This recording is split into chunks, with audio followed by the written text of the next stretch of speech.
शिक्षकों के अभाव में उत्तराखंड के नौनिहालों का डूबता हुआ भविष्य। दावे बड़े दर्शन छोटे। जी हां, सही सुना आपने। शिक्षा मंत्री को इस व्यवस्था को देखना चाहिए। धारा 27 के अंतर्गत तमाम बेसिक शिक्षकों को यहां से वहां तो भेज दिया सरकार ने, लेकिन ये नहीं सोचा कि पहाड़ के उन स्कूलों का क्या हाल होगा जहां कोई जाना ही नहीं चाहता। सरकार लाख दावे शिक्षा व्यवस्था को लेकर करे, परंतु जमीनी स्तर पर स्थिति तो दयनीय है। लोगों को मोह सरकारी स्कूल से खत्म हो रहा है।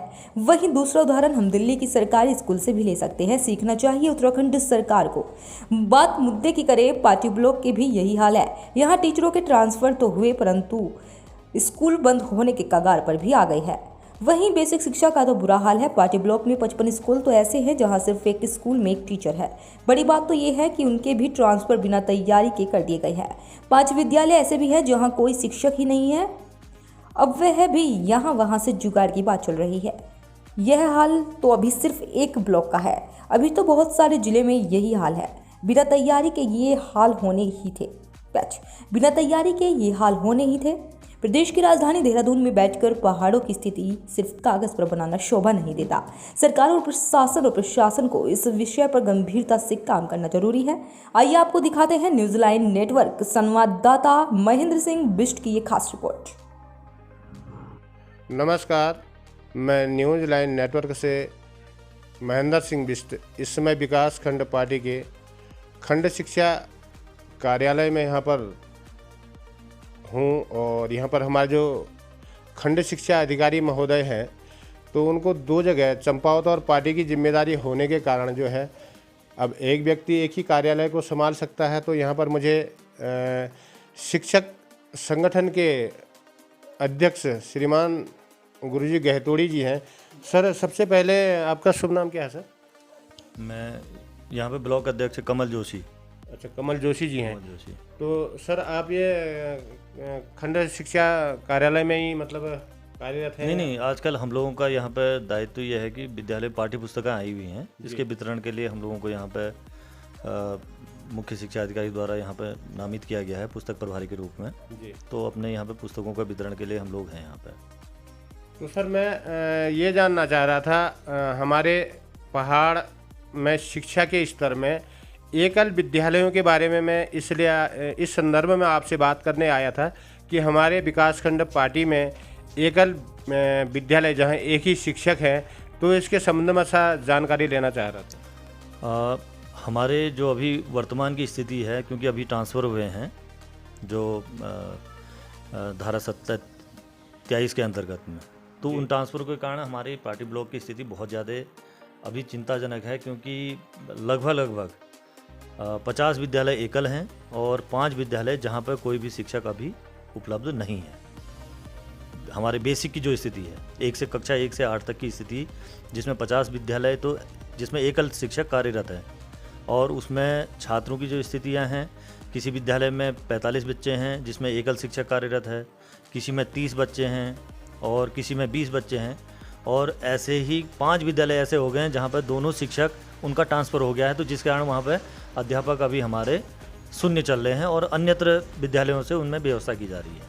सर, जो एकल विद्यालय चल रहे हैं जहाँ छात्र संख्या इतनी है, तो वहाँ पर क्या शासन से शिक्षक मिलने की उम्मीदें हैं इस समय?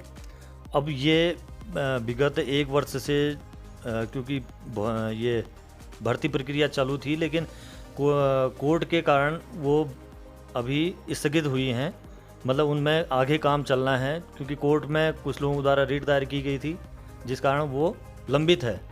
अब हम तो यही अपेक्षा में हैं कि भाई अगर शिक्षक नियुक्तियां हो जाती, क्योंकि विगत 1.5 साल या 2 साल लगभग हो जाते हैं शिक्षकों की नियुक्तियां यहाँ पर हमारे उत्तराखंड में नहीं हुई हैं बेसिक की। बच्चों को सही ढंग से शिक्षा नहीं दे पाते हैं, क्लासेजों में अपना ज्ञान नहीं दे सकते हैं, क्योंकि समय अभाव है। मतलब शिक्षा के अलावा अन्यत्र कामों में जो शिक्षकों की ड्यूटी लगाई जाती है, तो उसके लिए शिक्षकों की कमी से जूझता है हमारा पार्टी विकासखंड, और ऐसे ही विकासखंड पार्टी के साथ में पूरा प्रदेश भी हो सकता है। सर, बिल्कुल।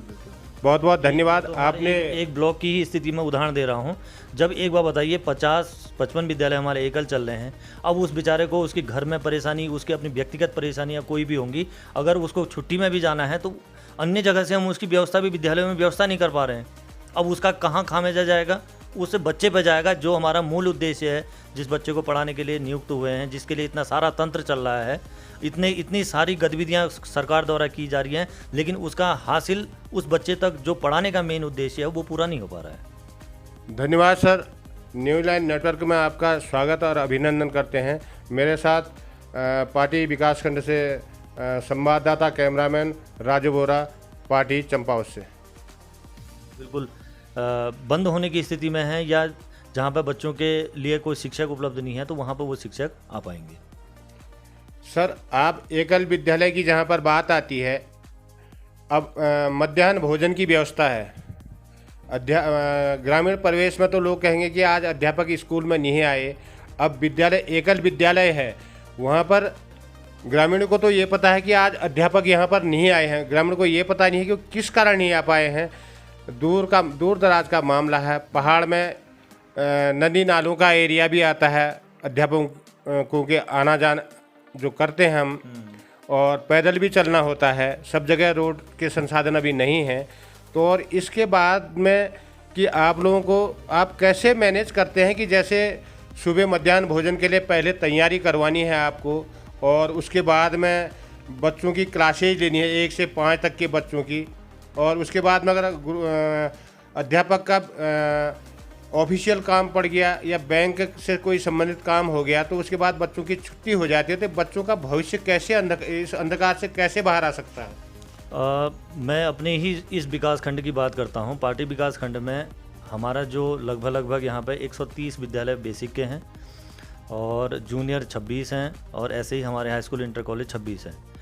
उस पे हमारी जो भौगोलिक परिस्थितियाँ हैं, दूर दराज का क्षेत्र है, जहाँ पे हमारे यहाँ से मुख्यालय से लगभग उनको 7-8 घंटे तक भी लग जाते हैं, क्योंकि 4-4, 5-5 घंटे का पैदल रास्ता भी है। और इन भौगोलिक परिस्थितियों में शिक्षक अपना दायित्व निभा रहा है, उन जगहों में शिक्षण कार्य कर रहा है। और उन जगहों में जाने में, अब जैसे अभी बरसात का समय है, आपने अभी एक संज्ञान देखा होगा कि भाई कुछ ही दिन पहले अल्मोड़ा में एक हमारा शिक्षक साथी इसी बारिश के कारण उसका एक्सीडेंट हुआ और वो उसका जीवन समाप्त हो गया। वो कारण क्या था कि भाई इन बरसात के समय में विद्यालय जाना आना, मतलब अपनी पूरी जान को जोखिम में डालते हुए वो जाता है उन विद्यालयों में अपने बच्चों को पढ़ाने के लिए। लेकिन स्थितियाँ क्या हो गई हैं कि विद्यालय में जो कार्य हैं, उन कार्यों का जो अतिरिक्त बोझ जो टीचरों को दिया गया है, एमडीएम से लेके उसकी बुक्स का ही अभी चल रहा है, उसको बार बार अपने संकुल पर आके बुक्सों को ले जाना है, या अन्य जो गतिविधियां हो रही हैं, बच्चों के खातों में पैसा डालना है, या आने वाले उसमें और भी जो शासन से अलग अलग प्रकार के क्रियाकलापों के लिए उसको कार्य सौंपा जाता है। तो उनमें एक टीचर जिसका मूल उद्देश्य है पढ़ाना, बच्चों को मात्र उसको पढ़ाने का, वो कहीं छूट गया है और चीज़ों में वो लगा हुआ है। और इसी वजह से हमारे जो शिक्षण व्यवस्था थोड़ी सी नीचे स्तर की ओर हो गई है। उसका सबसे बड़ा कारण ये है कि टीचर अपने मेन उद्देश्य से